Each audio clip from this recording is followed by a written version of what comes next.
Hello everyone, I am Anita. आप देख रहे हैं एलपी केमिस्ट्री पीजीटी। सो हम लोग पढ़ रहे हैं ग्लूकोज। और ग्लूकोज में काफ़ी चीज़ें पढ़ चुके हैं। जो न्यू लोग हैं वो हमसे जुड़ने के लिए प्लीज़ सब्सक्राइब ज़रूर करें। और ग्लूकोज में काफ़ी चीज़ पढ़ने के बाद आज स्टार्ट किए हैं ग्लूकोज का प्रॉपर्टीज। वो ग्लूकोज रहता है, कुछ रिएक्शंस करते हैं, जैसे ब्रोमिनेशन हो गया या फिर ऑक्सीडेशन हो गया, तो उसका कुछ प्रॉपर्टीज देखेंगे। तो आज स्टार्ट करते हैं जनरल प्रॉपर्टीज ऑफ ग्लूकोज। ठीक है, तो इसमें है glucose have more than one reaction which is following. मतलब कि ग्लूकोज जो है एक से अधिक रिएक्शन करता है, जो कि नीचे हमने अभी देखेंगे। इसमें पहला है विथ टॉलेंस रीजेंट, सेकेंड है विथ फेलेंस सोल्यूशन। सो ये जो टॉलेंस और फेलिंग सोल्यूशन है, इनफैक्ट वेनेडिक्ट भी है इसमें। ठीक है, तो ये पूरा डिटेल में पढ़ चुके हैं हम लोग, पिछले लेक्चर में जाके आप लोग देख सकते हैं और पढ़ चुके हैं। तो हम स्टार्ट करेंगे ये दोनों, उसमें आप देख लीजिएगा क्योंकि इसको पढ़ाएंगे तो सेम वही सब पढ़ाएंगे तो दो दो बार हो जाएगा, तो उसमें देखिए। पर ये दोनों छोड़ के स्टार्ट करते हैं ये रिएक्शन विथ ब्रोमिनेशन या फिर ब्रोमीन वाटर। ठीक है, ब्रोमीन वाटर के साथ जब रिएक्शन करता है तो क्या फॉर्म होता है, इसको देखेंगे। इसमें है,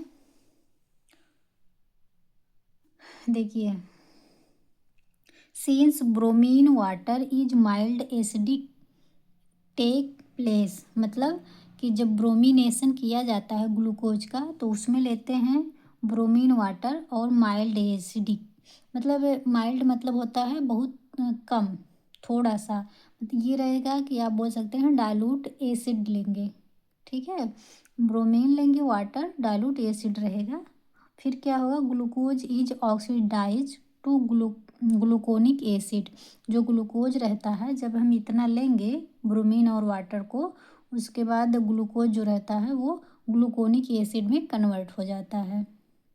आगे which is only C H O convert in C O O H group.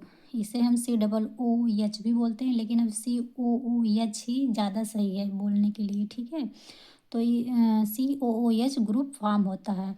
CHO जो है इसमें कन्वर्ट हो जाता है। ठीक है, कार्बोक्सिलिक ग्रुप में चेंज हो जाता है। सो ये हमारा है क्या, ग्लूकोज। ठीक है, ये हमारा है डी ग्लूकोज। अब इसको देखिए, इसमें एल्डिहाइडिक ग्रुप है। ये जो रहता है ब्रोमीन और वाटर, ब्रोमीन वाटर CHO की ही चेंज करता है, CHO को एसिड में चेंज कर देता है। तो इसमें केवल इसी से हमें, यहाँ पे तो मतलब केवल इसी से है। ठीक है, तो हमने क्या किया है कि ये जो चार हैं, ये चार ग्रुप, इसको एक में करके इसका 4 कर दिया, मतलब 4 कर दिए हैं यहाँ पे। अब बार बार ऐसे लिखने से अच्छा है कि इस तरह से लिख लें। मतलब CH2OH जो है 4 बार है, लेकिन 4 बार जब लिखेंगे ना तो इसको ऐसे ही लिखेंगे, एक साइड नहीं करेंगे OH। ठीक है, जैसे ये लिखा इसी तरह लिखेंगे डी ग्लूकोज को। सो इसको इस तरह लिखिए या फिर इस तरह, दोनों सही है, बट आप जानिए कि ये स्ट्रक्चर इसी तरह ही रहेगा। ठीक, सो तब ग्लूकोज पे जब हम ब्रोमीन और वाटर का रिएक्शन कराएंगे तब फॉर्म होगा हमारा ग्लूकोनिक एसिड। देखिए ये जो CHO है यही एसिड में चेंज हो जाता है COOH में। ठीक है, और ये जो है ये पूरा सेम वैसे ही रहता है, इसमें कोई चेंजिंग नहीं होगा। तो ये इसके एसिड ग्रुप के जुड़ने की वजह से इसका नाम हो जाता है ग्लूकोनिक एसिड। ठीक, पेपर में ऐसे ही पूछेगा कि ग्लूकोज से ग्लूकोनिक एसिड फॉर्म करिए, इस तरह से ये बना सकता है। या फिर ग्लूकोज पे कैसे रिएक्शन करवाएं कि ग्लूकोनिक एसिड फॉर्म हो, तो आपको यही केवल देगा, वर्ड में ही लिख के देगा। पीजीटी में केवल ज़्यादातर वर्ड ही यूज करता है, ये स्ट्रक्चर बना के नहीं देता है। तो आपको ये स्ट्रक्चर याद रखना पड़ेगा, तब जाके आप रिएक्शन करवा पाएंगे। ठीक है, और इतना ये जो है वाटर, ब्रोमीन और वाटर कहीं पे भी रहेगा तो एल्डिहाइड को एसिड में ही कन्वर्ट करता है, इसको भी याद रखिए। ठीक, आगे देखते हैं। आगे है हमारा रिएक्शन विथ नाइट्रिक एसिड। इसमें क्या है, जब हम नाइट्रिक एसिड यानी कि या NO3 से जब रिएक्शन करवाते हैं ग्लूकोज पर, तब क्या फॉर्म होता है उसको देखेंगे। Glucose on reaction with nitric acid, मतलब कि जब हम ग्लूकोज को नाइट्रिक एसिड के साथ रिएक्शन करवाते हैं और ये स्ट्रॉन्ग ऑक्सीडाइजिंग एजेंट और एक स्ट्रॉन्ग ऑक्सीडाइजिंग एजेंट लेते हैं। जैसे इसके पहले जब ब्रोमिनेशन किया जा रहा था तो वहाँ पे माइल्ड मतलब कि डाइल्यूट लिया जाता है, वीक एसिड लेते हैं, लेकिन इसमें क्या हो रहा है, स्ट्रॉन्ग एसिड लिया जा रहा है। ठीक, strong oxidizing agent than bromine, यही कह रहा है कि ब्रोमीन से ज़्यादा ऑक्सीडाइजिंग स्ट्रॉन्ग ऑक्सीडाइजिंग लेना है। ठीक है, फिर क्या होगा, गिव सैकेरिक एसिड इन विच एक मिनट गलती कर दिए, देखिए कभी कभी हो जाता है। ठीक है, कभी कभी पढ़ाते हैं तो उसमें भी वर्ड इधर उधर हो जाता है, बट उसके लिए sorry.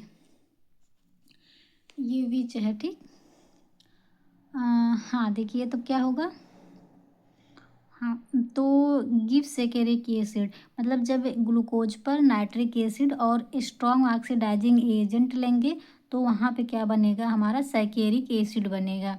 In which both aldehyde and alcohol group are oxidized to COOH या फिर कार्बोक्सिलिक एसिड। इसमें क्या है, जब इतना लेने के बाद जो CHO है और CH2OH है ये दोनों ग्रुप को ऑक्सीडाइज कर देगा। ठीक है, ये दोनों ग्रुप को ऑक्सीडाइज कर देगा, किस में कर देगा, COOH कार्बोक्सिलिक एसिड में कन्वर्ट कर देता है। ठीक है, तो ये हमने क्या लिया, डी ग्लूकोज लिया। तो इसमें देखिए बोल रहा है कि CHO, एक मिनट, हाँ ठीक है कोई बात नहीं, मतलब इसका ये है ना, जो ये CHO है इसको HNO3 एसिड में चेंज कर देता है, कार्बोक्सिलिक एसिड में चेंज कर देता है। और क्या है, ये जो नीचे वाला CH2OH है इसको भी कार्बोक्सिलिक एसिड में चेंज कर देता है, कौन सा, HNO3। ठीक है, तो ये हमारा क्या बन जाएगा, यहाँ पे भी COOH लग जाएगा, ये इसको नहीं करेगा, ये अपने स्थान पे ही रहेगा, अपने ही जगह पे, और इसको भी कर देगा तो ये भी COOH हो जाएगा। तो इसका नाम क्या बन जाता है, सैकेरिक एसिड। ठीक है, ये नाम बहुत ही इम्पॉर्टेंट है और इसका स्ट्रक्चर आपको पता रहना चाहिए। ठीक, तो यहाँ पे जो डी ग्लूकोज पे HNO3 से रिएक्शन करवाएंगे तो हमारा क्या बन रहा है, सैकेरिक एसिड। ठीक, आगे देखते हैं, ये पांचवा रिएक्शन देखते हैं हम लोग। रिएक्शन विथ सोडियम बोरोहाइड्राइड और सोडियम टेट्राहाइड्राइडोबोरेट।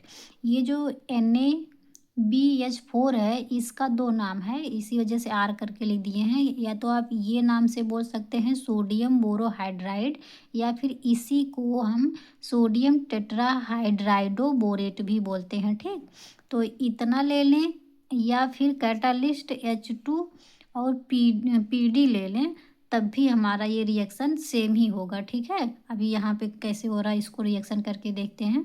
इसमें ये दोनों जो रहता है ये NaBH4 एंड H2PD का क्या काम होता है, ये रिडक्शन का काम करता है। ठीक, ये जो एल्डिहाइडिक होता है, एल्डिहाइडिक ग्रुप को रिड्यूस कर देता है। ठीक, वो कहीं पे भी रहे, उसको सारे जगह के नहीं कि केवल ग्लूकोज का ही रिड्यूस करेगा, ये CHO जो रहेगा ये कहीं और पे रहेगा, वहाँ पे भी इसको डिलीट देखिए बोल रहे हैं, इसको वहाँ से रिड्यूस कर देगा। ठीक, तो चाहे तो एग्जांपल में ले लें हम एसिटल्डिहाइड ले लें, तो एसिटल्डिहाइड को वो एल्कोहल में चेंज कर देगा, मतलब जिसे इस तरह रहेगा CH3 एंड यहाँ पे CHO, तो यहाँ ये बन जाएगा हमारा, यहाँ पे अगर ये ले लेंगे सोडियम बोरोहाइड्राइड तो ये यहाँ पे हो जाता है CH3 एंड ये हो जाएगा CH2OH, ये हो जाता है एथिल एल्कोहल बन जाता है। ठीक है,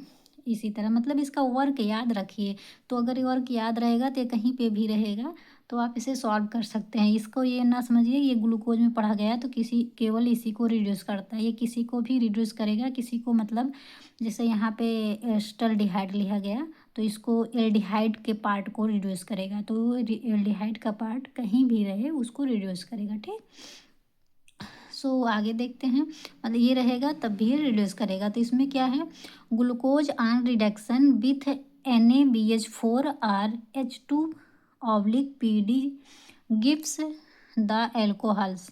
ठीक है, तो इसमें कह रहा है ग्लूकोज लेंगे, उस पे यदि हम NaBH4 या फिर H2PD से रिएक्शन करवाएंगे तो H2 ग्रुप CHO ग्रुप जो रहता है, ये हमारा CHO ग्रुप वो एल्कोहल में चेंज हो जाता है। जैसे कि यहाँ पे ये हमने लिया है डी ग्लूकोज। ठीक है, डी ग्लूकोज लिए हैं, इस पे रिएक्शन इसका कराएं या फिर इसका, फिर ये फॉर्म हो जाता है ये जो CHO है एल्कोहल में। ठीक, ये जो रहता है ये इतना यहाँ पे CH2 हो जाता है, ये जो O है यही हमारा OH बन जाता है। ठीक है, केवल यही OH यहाँ पे कर देंगे, यहाँ पे CH2 हो जाता है, इससे मिलता है H निगेटिव। ठीक है, यहाँ से H निगेटिव मिलता है, H निगेटिव करके मिलेगा तो यही निगेटिव इस पे अटैक करता है। तो ये जो डबल बॉन्ड O रहता है, तो डबल बॉन्ड O का एक बॉन्ड ब्रेक करके यहाँ निगेटिव आ जाता है।